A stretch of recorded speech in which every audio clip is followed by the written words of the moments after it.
Camilla a enfin montré sa vraie couleur, elle a dévoilé tout ce qu'elle avait en tête contre Jessie, elle a tout raconté à Jessie, comment elle s'attendait à ce que Jessie l'aide et Jessie n'a rien fait pour elle, a tout vu. Jessie a tout vu. Elle a enfin compris le genre de personne que Camilla est, la personne qu'elle appelle une amie, la personne pour laquelle elle était prête à tout mettre en œuvre.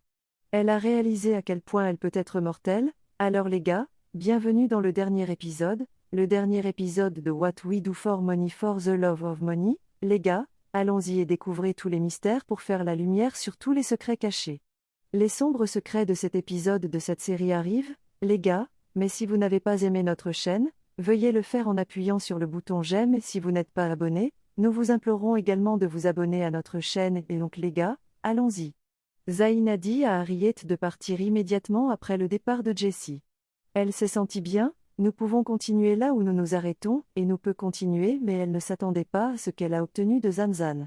Zan a dit à Harriet qu'elle devait partir elle aussi, mais ce truc ne pouvait pas travailler, cette relation ne peut pas fonctionner entre telle qu'elle est en ce moment, elle voulait juste être seule, elle devrait y aller et Harriet a dit, vraiment, alors tu m'as amené ici pour m'embarrasser, tu m'as fait sortir ici, tu m'as fait quitter ma maison pour venir avec toi ou pour recevoir ce genre d'insultes de ta part et tu sais quand elle le disait Dotin la regardait voir venir de quelqu'un qui m'embarrassait juste maintenant, tu l'as compris, je suis sûre c'est ce qui se passe dans la tête de Dotin, et elle a dit que tu m'avais fait perdre mon temps. Elle a juste porté son sac et est partie puis quand elle est arrivée à l'entrée, elle a fait pleuvoir des insultes sur les deux et est sortie d'assaut de la maison, et quand elle est partie, ils ont continué à la regarder fixement alors qu'elle partait, puis les deux se sont assis Jessie est dans une pièce en train de pleurer et de penser à tout ce qu'elle a entendu de Zan la veille au soir. Est-ce que c'est vrai ou est-ce un mensonge?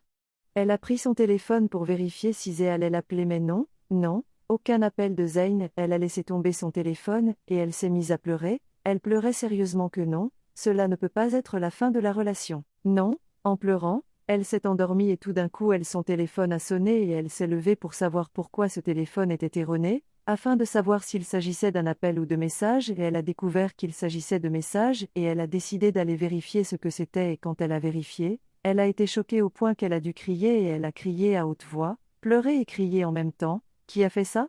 Qui a fait ça?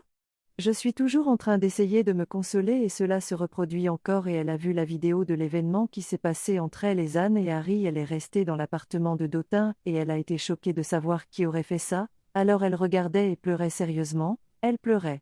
Elle ne savait pas quoi faire maintenant, elle est dans le salon, tout habillée, assise, perdue dans ses pensées, se demandant qui aurait pu faire ça, puis Zan est entrée alors que Zayn est entré, elle s'est levée et a regardé Zayn droit dans les yeux en disant, « Zayn, comment aurais-tu pu faire quelque chose comme ça? Pourquoi publieriez-vous nos vidéos, notre moment privé? Comment le prouveriez-vous? Les publieriez sur les réseaux sociaux et Zayn était comme si je ne l'avais pas fait quoi que ce soit, je pensais que c'était toi qui l'avais publié sur les réseaux sociaux.